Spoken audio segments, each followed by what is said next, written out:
وعلیکم السلام ورحمۃ اللہ وبرکاتہ۔ بسم اللہ الرحمن الرحیم۔ کل بات شروع ہوئی تھی ایک حدیث حضرت عائشہ رضی اللہ عنہا کی، جس میں آپ نے پیارے نبی صلی اللہ علیہ وسلم کے سامنے جب انصار کے ایک بچے کے جنازے کو دیکھا تو آپ نے خوشی سے ایک طرح سے اس کو خوشخبری دی، اس کے لیے کہا طوبی لہا عصفور من عصافیر الجنہ۔ تو پیارے نبی صلی اللہ علیہ وسلم نے اس پر نکیر کی اور آپ نے کہا کہ آؤ غیر ذالک یا عائشہ۔ گویا اس سے یہ اشارہ ملتا ہے کہ انصاری بچہ تھا، انصار کے اہل ایمان کے بچوں میں سے تھا، اولاد میں سے تھا۔ اس پر بھی جب انہوں نے جنت کی خوشخبری دی، حضرت عائشہ رضی اللہ عنہا نے جب جنت کے بارے میں اس کے لیے خوش ہو کر کہا تو آپ نے منع کر دیا اور کہا آؤ غیر ذالک، اس کے علاوہ بھی تو کچھ ہو سکتا ہے، کیا پتا وہ جنتی ہے، کیا پتا جہنمی ہے۔ تو یہ والی بات اشکال پیدا کر رہی ہے، کچھ لوگوں نے اس پر اشکال اٹھایا ہے، لیکن اس کا جواب یہ ہے کہ مطلب مسلمانوں کے بچے، اہل ایمان کے بچوں کے بارے میں تو اجماع ہے، تقریباً اجماع ہے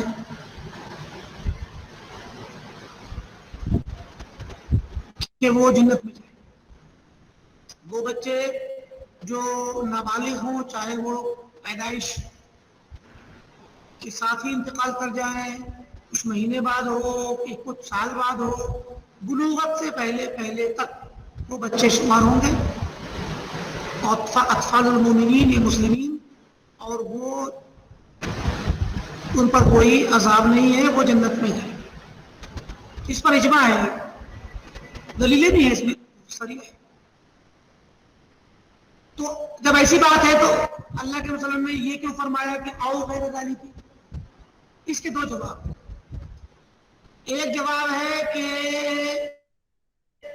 یہ بات اس وقت کی ہے جب اللہ کے نبی صلی اللہ علیہ وسلم کو پتہ نہیں تھا، وحی کے ذریعے آپ کو علم نہیں آیا تھا اس بات کا کہ ایمان والوں کے بچے جنت میں جائیں گے، کیونکہ آپ نے ہی بات کے وقتوں میں دوسری احادیث میں آپ نے باقاعدہ خوشخبری سنائی کہ جس کے دو بچے انتقال کر جائیں یا 3 بچے انتقال کر جائیں تو اس کے لیے جنت کے لیے وہ جہنم سے ایک طرح سے روکنے والے ہوں گے اور جنت میں لے جانے والے ہوں گے۔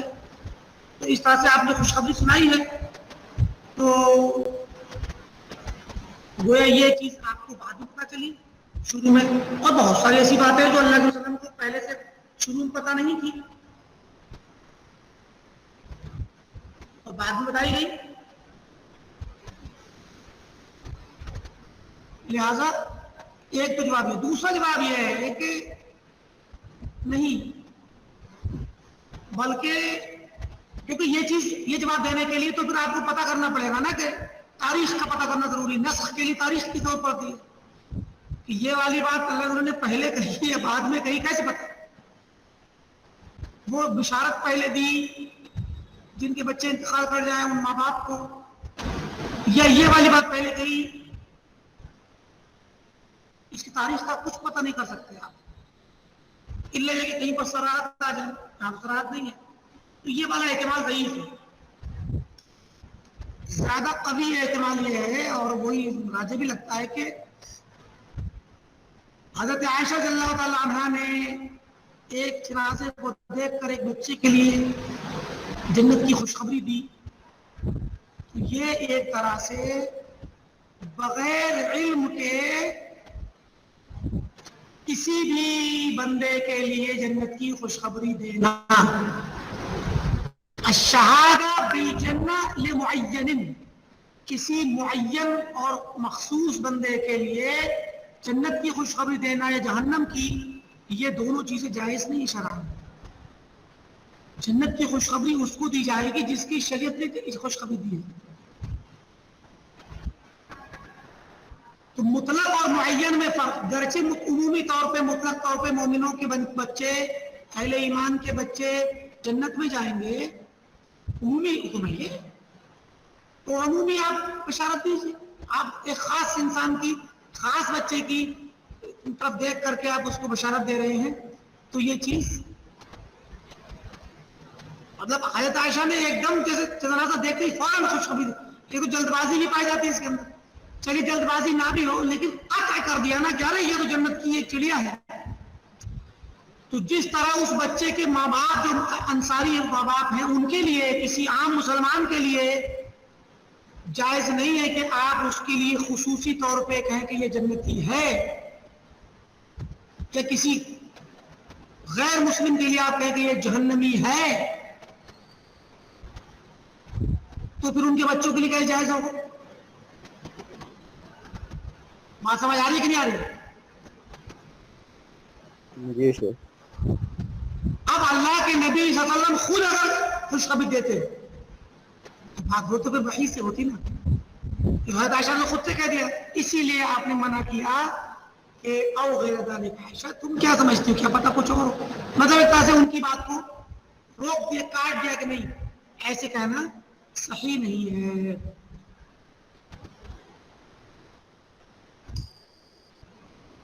یہ جنت میں یہ مومنین کے بچوں کی بات ہے. اور رہی بات مشرکین کے بچوں کی، تو کل بتایا تھا ہم نے کہ مشرکین کے بچوں کے بارے میں علماء کے مختلف اقوال ہیں.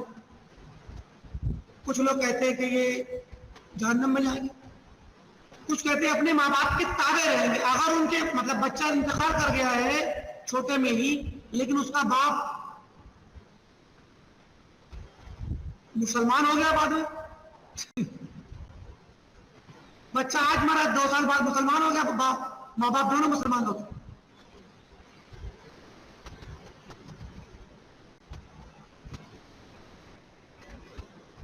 تو بچہ فطرت اسلام میں ہے نا سر؟ ہاں تو سنیے، کچھ لوگ کہتے ہیں کہ بچے مشرکین کے بچے جہنم میں جائیں گے، عمومی طور پر کہتے ہیں. تو ان کی بات اسی بات سے مردود ہے کہ اگر وہ جس وقت بچے کا انتقال ہوا اس وقت ماں باپ کیا نام ہے مشرک تھے، بچہ تو مشرک نہیں تھا، لیکن بچے کے انتقال کے 2-4 مہینے کے بعد ماں باپ مسلمان ہو گئے، اب کیا ہو؟ اسی لیے دوسرا قول ایک قول یہ ہے کہ وہ بچے ماں باپ کے تابع ہیں. اگر ماں باپ کا انتقال حالت کفر میں ہوتا ہے تو وہ بھی بچے تابع ان کے ساتھ جہنم میں رہیں گے، اور اگر حالت اسلام میں ہوتا ہے ان کا انتقال تو پھر وہ بچے ان کے تابع رہیں گے. یہ قول مرجو ہے، اس لیے کہ اب ماں باپ جو مکلف ہیں ان کے ساتھ بچوں کو کیوں جوڑنا جو کہ غیر مکلف ہے، سمجھے کہ نہیں؟ کچھ علماء نے کہا نہیں ہم کچھ نہیں کہہ سکتے، اللہ زیادہ بہتر جانتا ہے ان کا کیا ہو.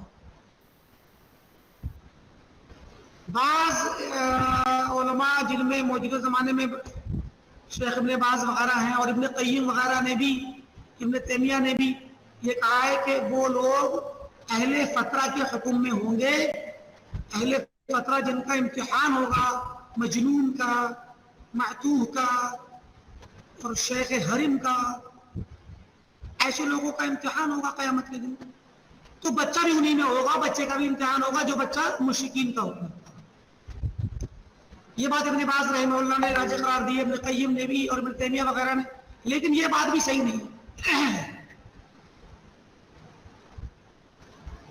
اس لیے کہ آپ امتحان کے لیے کیوں بات کر رہے ہوئی؟ امتحان تو اس کا ہوتا ہے نا جو جس کا داخلہ ہوا ہو. وہ مکلف ہی نہیں، اس کا امتحان کہاں سے ہوگا؟ فطرت پہ پیدا ہوا، کوئی برائی کی نہیں، بیچارہ 6 مہینے میں 1 سال میں انتقال کر گیا یا مکلف ہونے سے پہلے انتقال کر گیا، تو کیسے اس کا امتحان ہوگا؟ کیوں ہوگا؟ اس پر اللہ تعالیٰ کا شرعی حکم فرض ہی نہیں ہوا تھا کہ ایمان لاؤ. شرعی حکم فرض ہونے سے پہلے ہی انتقال کر گیا. اچھا،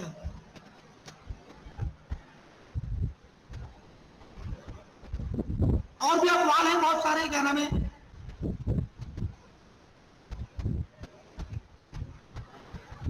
اس میں سب سے زیادہ راجح قول یہ ہے کہ وہ لوگ جنت میں جائیں گے. مشرکین کے بچے، کفار کے بچے، یہود و نصارہ کے بچے جنت میں جائیں گے. جنت میں جائیں گے. چلیے جنت میں جانے والوں کی تعداد بڑھ گئی ماشاءاللہ ہے، جی شیخ. اور کفار کو بھی تھوڑی سی امید مل گئی. تو یہ دیکھیے حدیث میں آتا ہے، بخاری کی روایت ہے، سمرہ بن جندب رضی اللہ تعالیٰ عنہ فرماتے ہیں کہ اللہ کے نبی صلی اللہ علیہ وسلم نے فرمایا کو آپ نے اپنے خواب کا تذکرہ کیا کہ میں نے خواب میں جنت کو دیکھا اور جنت میں ابراہیم علیہ السلام کو دیکھا کہ آپ بیٹھے ہیں اور آپ کے ارد گرد وحولہ اولاد الناس، آپ کے لوگوں کے چھوٹے چھوٹے بچے جو انتقال کر جاتے ہیں وہ. تو ایک صحابی نے کہا سنو اولاد المشرکین، کیا مشرکین کے بچے بھی ہیں ان کے پاس میں؟ تو آپ نے کہا نعم واولاد المشرکین. بخاری کی روایت ہے. عارف حسین جی شیخ. اب مسئلے میں کوئی فرق کوئی شک شبہ رہ گیا کہ نہیں شیخ، اور خوشی کی بات ہے شیخ. خوشی کی بات نا کہ مشرکین کے بچے، کفار کے بچے جو بلوغت سے پہلے انتقال کر جائیں وہ جنت میں جائیں. یہ دلیل ہوگی نص صریح. اس کے علاوہ ایک روایت ہے طبرانی کے یہاں المعجم الاوسط میں کہ اطفال المشرکین خدم اہل الجنہ، مشرکین کے بچے جنت کے جو لوگ ہوں گے ان کے خادم ہوں گے. سمجھے کہ نہیں؟ تو یہ روایت بھی صحیح، شیخ البانی نے اس کو صحیح قرار دیا، اس کی اسناد بالکل ٹھیک ہے. اور بھی نصوص ہیں، اور جو عمومی نصوص ہے ما كنا معذبین حتى نبعث رسولا، اللہ تعالیٰ جب تک رسول نہ بھیجے تو بالغ لوگوں کو تو عذاب دیتا، تو یہ تو نابالغ ہے.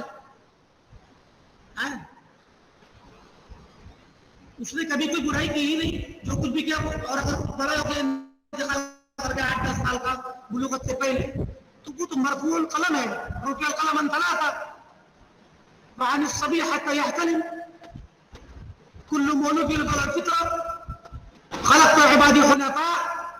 یہ ساری کی ساری روایتیں، سارے کے سارے نصوص اس بات کے ثبوت ہیں کہ مشرکین کے بچے معصوم ہیں.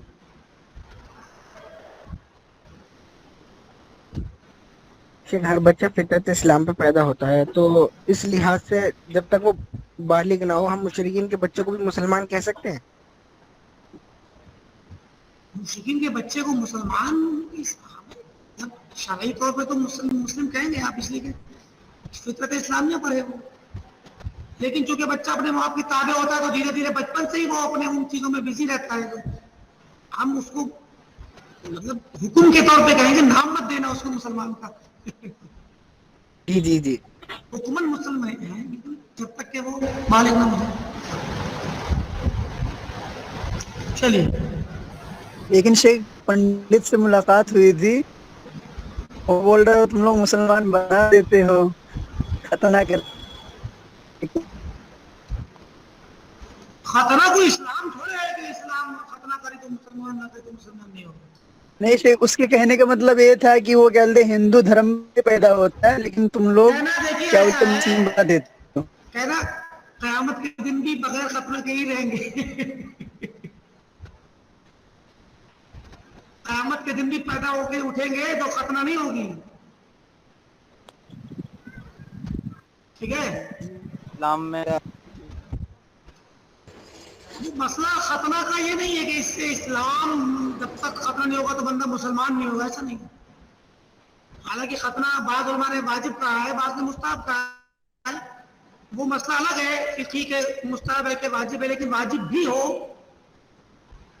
حکمن سنن فطرہ میں سے ہے، لیکن جو نصوص ہیں ان نصوص کی روشنی میں اگر یہ مطلب واجب بھی مانا جائے تب بھی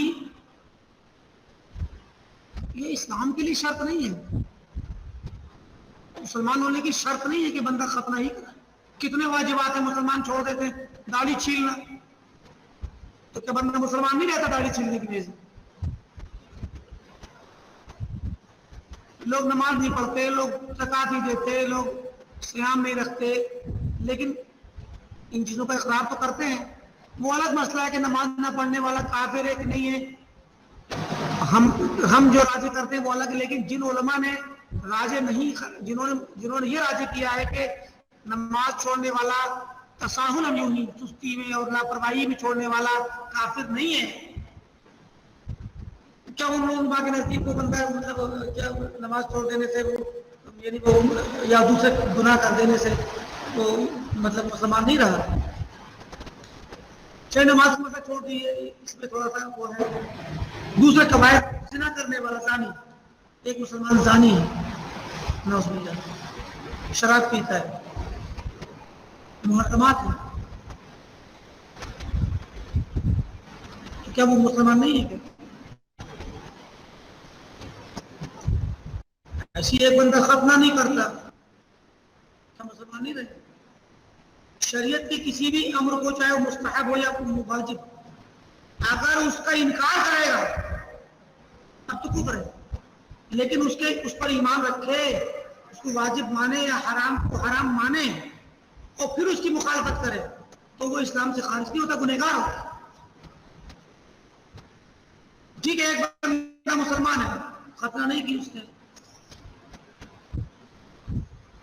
تو بھی تو مسلمان ہے. وہ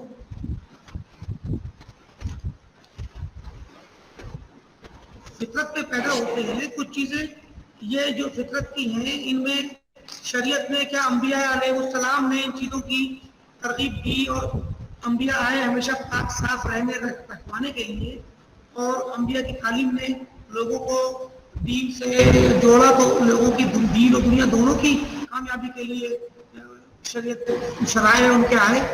تو یہ سب اسی سے تعلق ہے، صحت سے تعلق ہے، صفائی ستھرائی سے تعلق ہے. جو لوگ ختنہ نہیں کراتے ان کے اعضاء تناسل کے اندر بہت سارے امراض لگ جاتے ہیں ایک وقت کے بعد، بڑے بڑے خطرناک امراض کا شکار ہو جاتے ہیں. اور مسلمانوں میں وہ امراض نہیں ہوتے، اس لیے اس کا تعلق اس سے نہیں ہے. چلیے، وقال تعالیٰ، آگے بات ہے کہ اللہ تعالیٰ نے فرمایا، پیچھے تھا نا کہ اللہ تعالیٰ نے جنت کے لیے جنت والے پیدا کیے، جہنم والے. فرمایا انا خلقنا الانسان من نطفة امشاج نبتليه فجعلناه سميعا بصيرا انا هديناه السبيل اما شاكرا واما كفورا.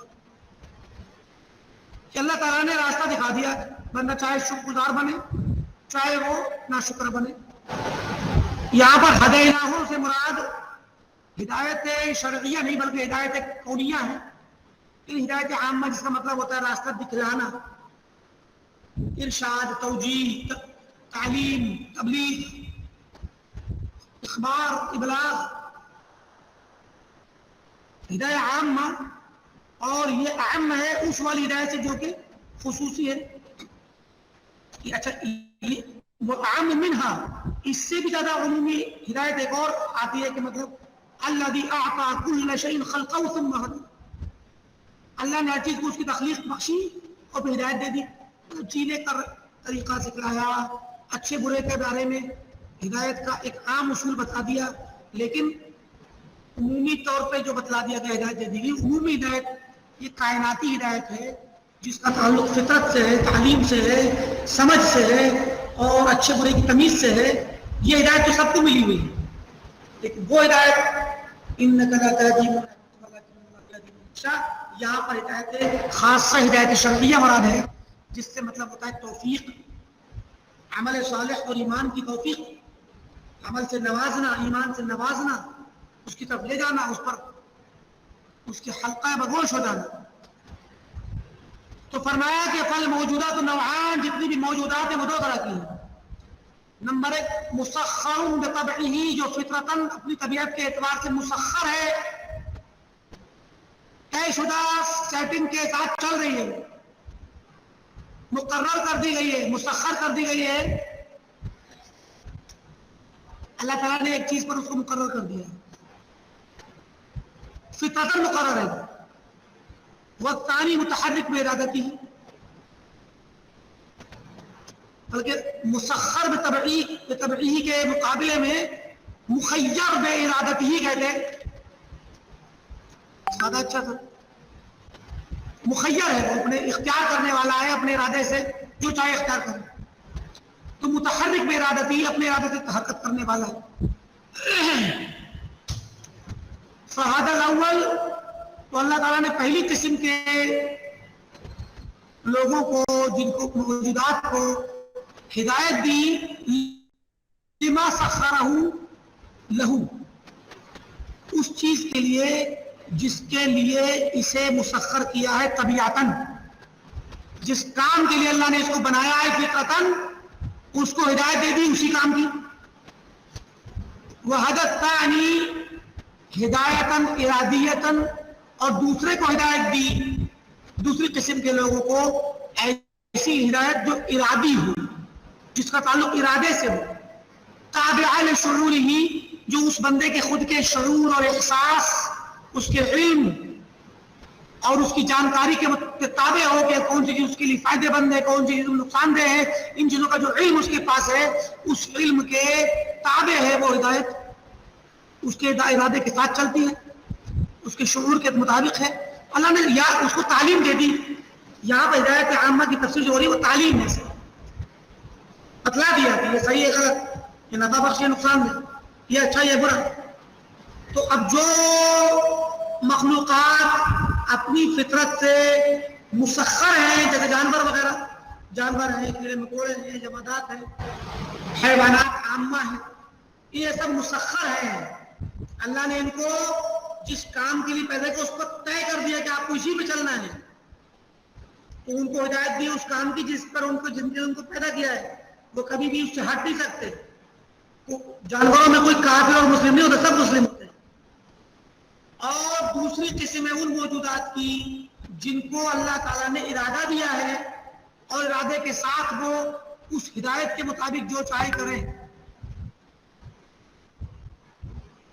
پھر یہ والی جو قسم ہے دوسری، ثم قسم هذا النوع يقسم هذا النوع الى ثلاث اقسام انواع، یہ والی نوع بھی تین قسمیں کی گئی ہے، اس والی کی بھی تین قسمیں ہیں۔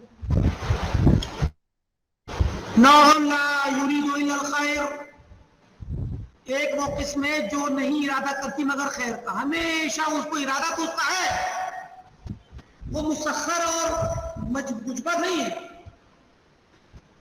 اپنے ارادے سے کام کرتی ہے مگر ارادہ ہمیشہ خیر کا کرتی ہے۔ وَلَا يَتَعَتَّى مِنْ إِرَادَةُ سُوءٍ إِرَادَةٌ سِوَاهُ، اور اس کی طرف سے کبھی بھی ظاہر نہیں ہو سکتا، نہیں آ سکتا کوئی بھی ارادہ اس کے علاوہ، خیر کے علاوہ کوئی ارادہ اس کا بن ہی نہیں سکتا، وہ ہمیشہ خیر ہی کا ارادہ کرے گی۔ وہ ہے ملائکہ، فرشتے اپنے ارادے اور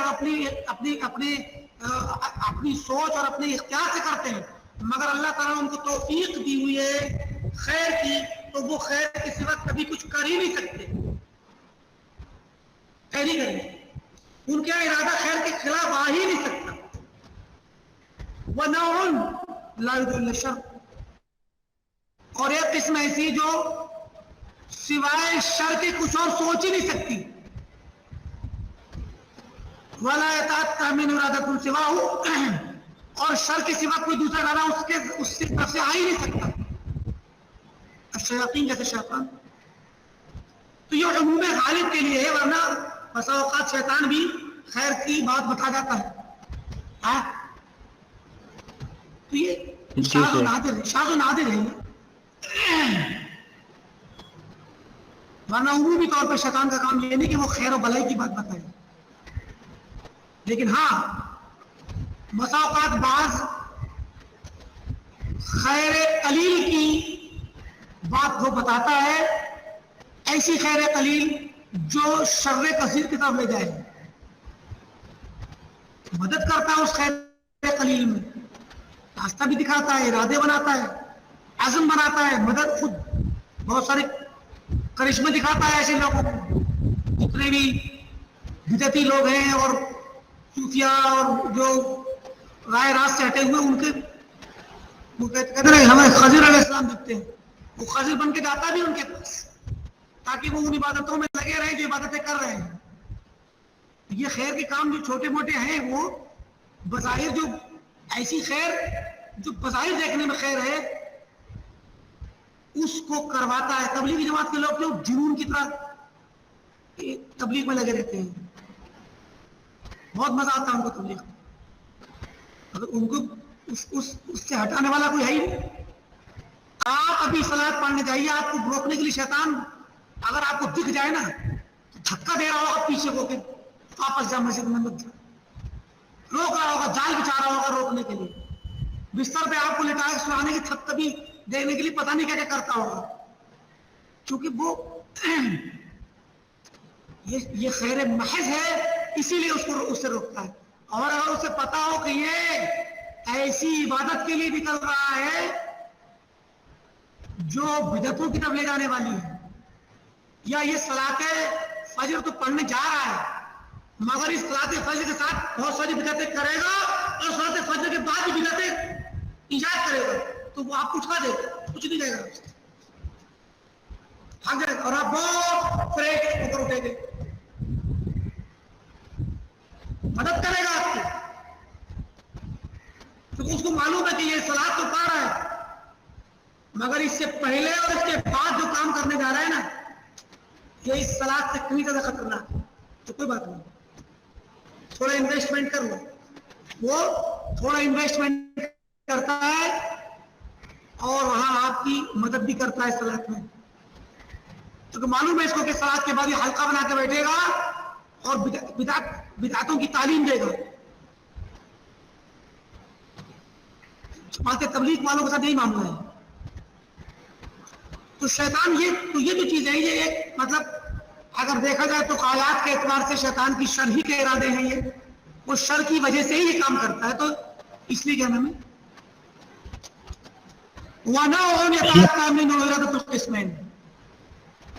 تبلیغی جماعت والے جیسے مطلب یہاں پر بہت ہی اس طرح سے عام ہیں جہاں مطلب آتے رہتے ہیں، تو ویسے کیا مطلب قباحت کیا ہے ویسے ان کی باتیں جو رہتی ہیں؟ ویسے وہ نمازی کے بارے میں کہتے ہیں، لوگوں کو سمجھاتے ہیں جیسے جو ہے اجتماعی طور پر جا کر دکان پر اس طرح سے، اس میں تو مطلب کیا ہے، اس میں قباحت کیا ہے کس اعتبار سے؟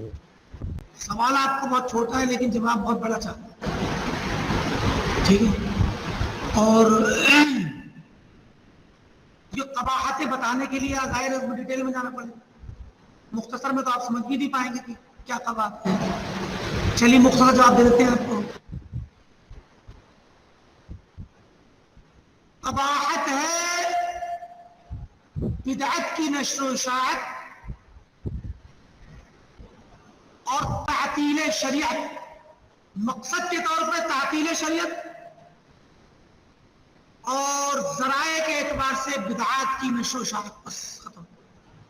ٹھیک ہے، یہ مختصر جواب ہے کہ وہ بدعت کی ترویج کرتے ہیں اور مآل اور نتیجے کے طور پہ شریعت کو معطل جان نکال دینا چاہتے ہیں شریعت کی. ٹھیک ہے، اور تفصیلی جواب کے لیے انشاءاللہ آپ کو خیر و عافیت سے وقت آئے تو فرق کا مادہ ہم پڑھاتے ہیں انشاءاللہ، آپ لوگ پڑھائیں گے ثانیہ عالیہ میں انشاءاللہ. تو آپ لوگ یاد دلائیے گا، کوئی ایک دو محاذ اس کے لیے خاص کر دیں گے انشاءاللہ. ٹھیک ہے، کیونکہ تبلیغی جماعت کے طور پہ تو تبلیغ والی جماعت کا ہمارے یہاں فرق کے مادے میں اس کا خصوصی چیپٹر تو نہیں ہے، لیکن فرق میں بہت سی چیزیں ہیں جو ہم وہ کر دیتے ہیں بچوں کے حساب سے. تو کبھی انشاءاللہ وقت آئے گا تو ایک دو محاذ اس کے لیے خاص کر دیں گے. ٹھیک ہے، بس مختصر میں یہ جان لیجیے ترویج بدعت اور تعطیل شریعت. ترویج بدعت حالا و تعطیل شریعت مستقبلا. معالا ترویج البدعات حالا و تعطیل الشریعہ معالا. ٹھیک ہے،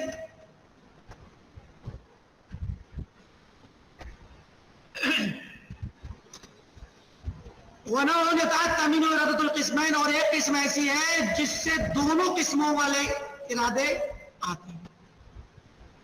وہ انسان جو ہے خیر کا بھی ارادہ کرتا ہے، شر کا بھی کرتا ہے، دونوں ارادے کرتا ہے۔ فرشتے صرف خیر کا ارادہ کرتے ہیں، شیاطین صرف شر کا ارادہ کرتے ہیں، اور انسان دونوں کرتے ہیں۔ اسی لیے تینوں مخلوقات جو ہیں متحرک بے ارادتی ہی ہیں، اور بقیہ تمام مخلوقات مسخر بطبعی ہی ہیں۔ سمجھ آ رہی بات کہ نہیں آ رہی؟ جی شیخ۔ اب انسان میں بھی تین طرح کے لوگ ہیں۔ صنفاً جعلوا تو جعلوا صنفاً اور صنفاً دونوں بھی کہہ سکتے ہیں، یہاں پر صنفاً ہے۔ صنفاً یغلب ایمانہ ومعرفتہ وعقلہ، ایسی صنف، ایسی قسم انسانوں کی، وہ قسم، وہ لوگ جن کا ایمان، ان کی معرفت، ایمان کی، دین کی، اللہ سے متعلق ساری معرفت اور جانکاری اور علم، اور ان کی عقل، ان کی سوجھ بوجھ، ان کی فہم اور ان کی سمجھداری اور عقل جو ہے غالب آ جاتی ہے ہوا ہو و شہوت ہو، ہوائے نفس اور شہوت پر۔ ہوائے نفس اور شہوت میں کیا فرق ہے مشائخ؟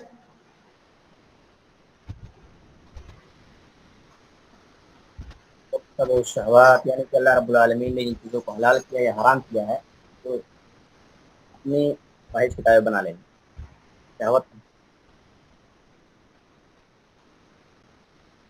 ہوا کا تعلق کیا ہے کس سے؟ ہوا کا تعلق سے ہمارا نفس ہمارا کا تعلق کس چیز سے؟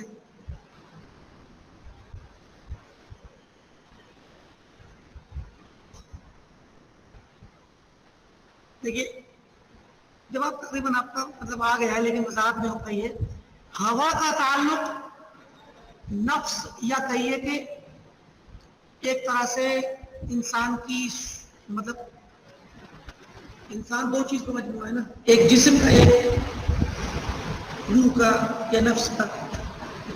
تو ہوا کا تعلق نفس سے ہے، شہوت کا تعلق جسم سے۔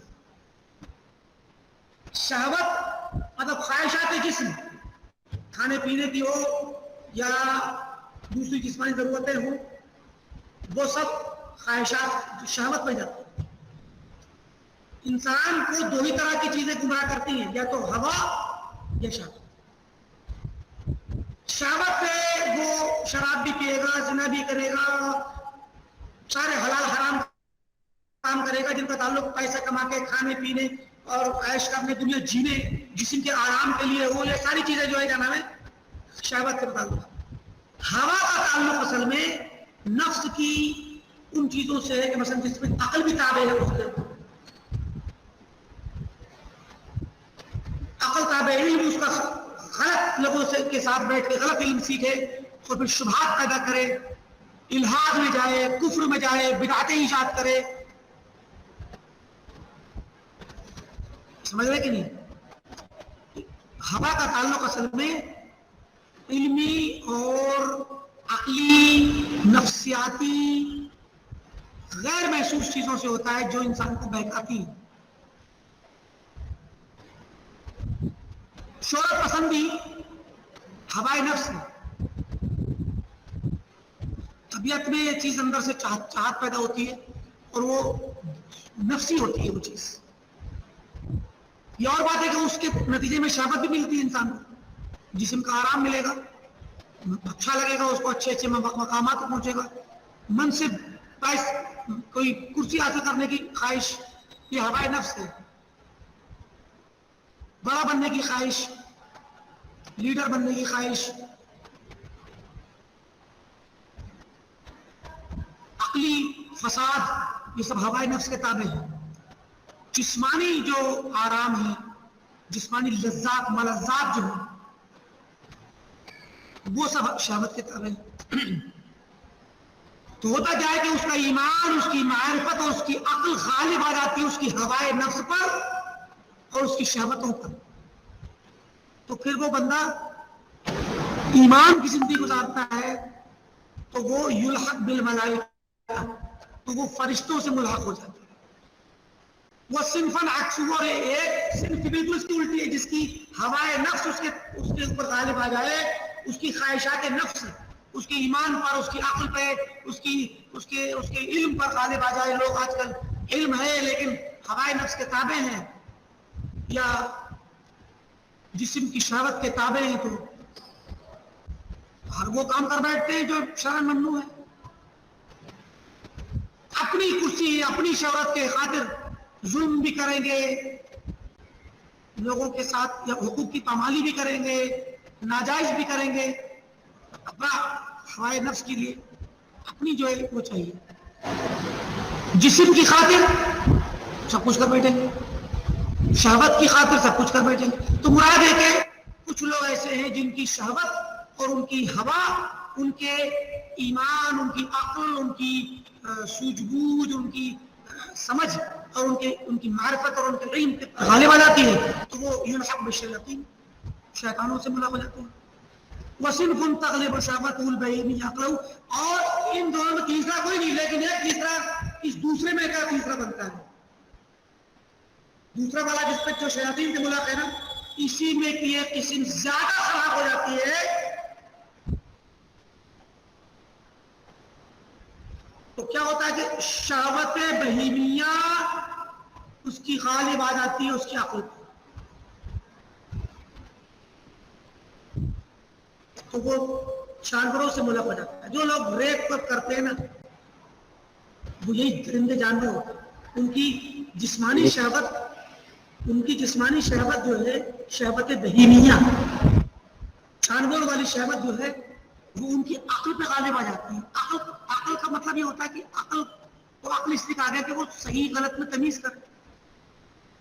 اب جو لوگ مطلب کسی عورت کے ساتھ عمومی انداز میں ملاقات کر کے اور ایک رشتہ بنا کے اور دوستانہ تعلقات کے ذریعے کام کرتے ہیں اور وہ پھر آگے چل کے ان کے ساتھ میں زنا کاری کرتے ہیں، تو وہ کم سے کم دنیاوی انداز میں عقل کے ساتھ تو چلتے ہیں، لیکن وہ شیطانوں سے ملاقات ہو کے اپنی شہوت کی وجہ سے وہ ناجائز تعلقات قائم کرتے ہیں.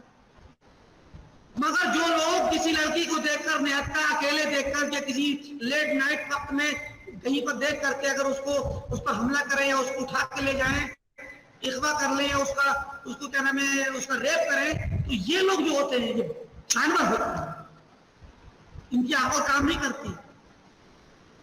لڑکی دیکھی پاگل ہو گئے، یہ بیمار ہے، جانور ہے. اسی لیے کہا کہ ان کی شہوت بہیمیہ ان کی عقل پہ غالب آتی ہے. شیخ یہ جو ہوائے نفس ہے اور شہوت ہے، یہ نفس امارہ میں یہ دونوں چیزیں داخل ہیں کہ نہیں؟ نفس امارہ دیکھیے، ہوائے ہم نے کہا نا کہ یہ اس کا تعلق مانوی ہے، ہوا کا تعلق مانویات سے، اور شہوت کا تعلق جو ہے محسوسات سے. لیکن دونوں کا منبع اور سرچشمہ نفس امارہ اور قلب سے اٹھنے والے جذبات جن سب کو جمع کرتی ہے روح سے. نفس امارہ بھی ایک قسم ہے نفس کی، اس کا ایک رخ ہے، سہ رخی نفس اللہ تعالیٰ نے بنایا نا انسان کا. یہ اصل میں نفس جو ہے مطلب اس کا تعلق تو دونوں چیزوں سے ہے نا، جسم سے بھی اور روح سے بھی. تو اس طرح مطلب دونوں چیزیں ہی ہونی چاہیے، یہ شہوت اور نفس ہوا یہ دونوں ایک ساتھ ہی ہونی چاہیے نفس امارہ کے اندر.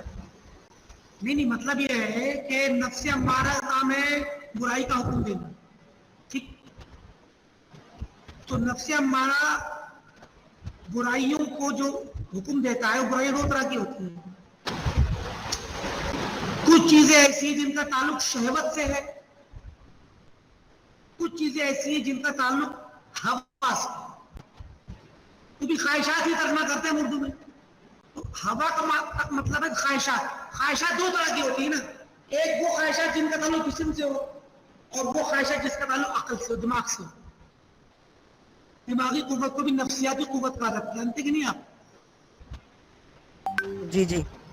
اطباء انسان میں پائی جانے والی قوتوں کو 3 قوتوں میں تقسیم کرتے ہیں اطباء حکما.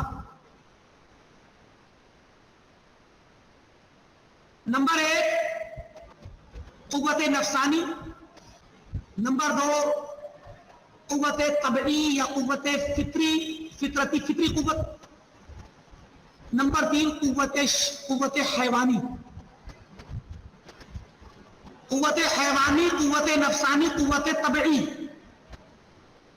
قوت نفسانی کا تعلق دماغ سے ہے، اعصاب سے ہے، اسی لیے جو بندہ دماغی مریض ہو تو اس کو کیا بولتے ہیں؟ سائیکو ہو گیا نا،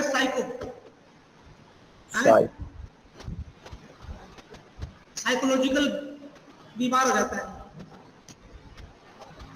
نفسیاتی مریض ہوتا ہے وہ، جس کی دماغ عقل میں خلل ہو۔ اچھا، قوت حیوانی کا تعلق دل سے ہوتا ہے، قوت طبعی کا تعلق جگر سے ہوتا ہے۔ یہ کیا نام ہے، 3 قسمیں اطباء کیا پائی جاتی ہیں۔ اب اطباء کہتے ہیں کہ عقلی کام جتنے بھی ہیں وہ انسان قوت نفسانی سے کرتا ہے، علم سیکھنا اور عقلی فیصلے، کچھ بھی دنیا میں معاملات، کچھ بھی کرنا، فیصلے کرنا، سب عقل سے ہوتے ہیں۔ اور جذباتی کام جو ہوتے ہیں وہ دل سے ہوتے ہیں، جذبات اندھے ہوتے ہیں، اور یہ جو قوت اور جذباتی قوت جو ہوتی ہے وہ دل کی ہوتی ہے، اسی لیے شہوت کا تعلق دل سے ہے۔ اور جو جگر کی طاقت ہوتی ہے وہ طاقت نفسیات، جو فطری قوت ہوتی ہے انسان کے اندر، جو جگر میں ہوتی ہے، اور وہ وہی قوت سب سے زیادہ طبع کے اعتبار سے کام کی۔ انسان جس قوت سے کھڑا ہوتا ہے وہ جگر کی قوت ہوتی ہے، جانتے کہ نہیں آپ لوگ؟ تبھی کہتے ہیں نا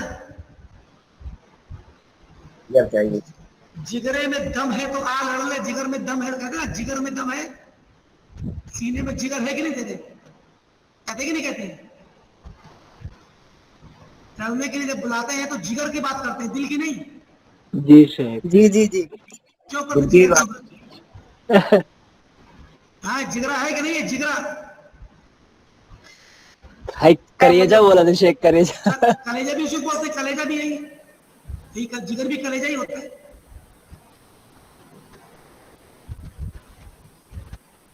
اور بلاغت القلوب الحناجر جو کہا گیا نا، بہت بلیغ تعبیر ہے کہ جگر اکھڑا جا رہا ہے،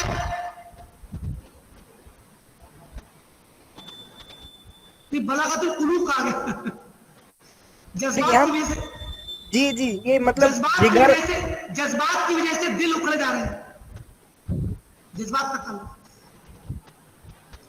چلیے وہ چھوڑی، طبی بحث سمجھ جائیے۔ ہاں تو مراد یہ ہے کہ 2 لفظ ان کے بھی بالمقصود پڑھ لیتے ہیں۔ بالمقصود انہ سبحانہ اعطى الوجودین العینی والعلمی۔ دیکھیے اللہ تعالیٰ نے 2 وجود بخشے ہیں، ایک وجود عینی ہے جیسے ہمارا عین جو ہمارا محسوس وجود، والعلمی ایک علمی وجود، سمجھے کہ نہیں؟ فَكَمَا أَنَّهُ لَا مَوْجُودَ إِلَّا بِإِيجَادِهِ، تو جیسے کہ کوئی چیز موجود نہیں جب تک کہ وہ ایجاد نہ کرے، اس کے ایجاد کرنے سے ہی موجود ہوتی ہے۔ فَلَا ہدایت إِلَّا بِتَعْلِيمِهِ، اب آئے نا تعلیم کا لفظ ہدایت کے ساتھ، تو ہدایت بھی اس وقت تک نہیں ملی جب تک کہ اللہ تعالیٰ تعلیم نہ دے۔ تو یہ ہدایت عامہ ہے، وہ ہدایت تعلیم۔ وَذَلِكَ كُلُّهُ بِالدِّلَّ عَلَى كَمَالِ قُدْرَتِهِ، اور یہ سب کے سب اللہ تعالیٰ کی کمال قدرت کی دلیلیں ہیں، وہ ثبوت وحدانیتہ، اس کی وحدانیت کے ثبوت کی دلیلیں ہیں، وہ تحقیق ربوبیتہ سبحانہ وتعالی، اس کی ربوبیت کے حق ہونے کی دلیلیں ہیں، جو اللہ تعالیٰ نے سب وجود بخشا ہے، وجود محسوس بھی، وجود علمی بھی اسی کا دیا ہوا ہے۔ الذی اعطى كل شيء خلقه، یعنی اعطاه الوجود العینی المحسوس، الخلق المحسوس، ثم هدى ثم علمه۔ چلیے، اور اس طرح سے یہ اچابی اسماعیل کا نام لوگوں کے سوالات مکمل ہو جاتا۔ چلیے کوئی مسئلہ، اب آپ لوگوں کا ہو چکا ہے، کوئی سمجھ جائے۔